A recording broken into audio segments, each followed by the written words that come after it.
Syederalun, selain pelayanan pasien dengan berbagai jenis penyakit, Puskesmas Jangka Biren yang berlokasi di Desa Jangka Masjid juga membuka layanan khusus setiap Kamis dan Sabtu.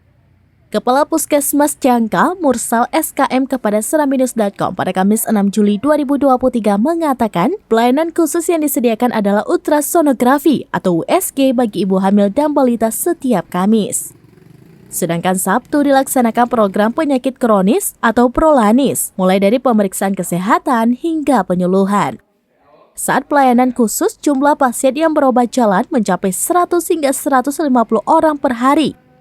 Dalam sebulan terakhir, paling banyak pasien mengalami penyakit infeksi saluran pernafasan atau ISPA mulai dari batuk, demam, nyeri kepala, nyeri tenggorokan, maupun hidung tersumbat. Tenaga medis Puskesmas Jangka memberlakukan piket sehingga para pasien yang berobat dapat terlayani semuanya.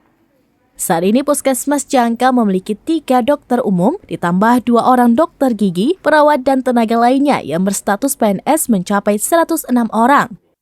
Sedangkan tenaga perawat dan pendukung mencapai 100 orang lebih. Dari Biren, Yusmandin Idris, Seramnews.com.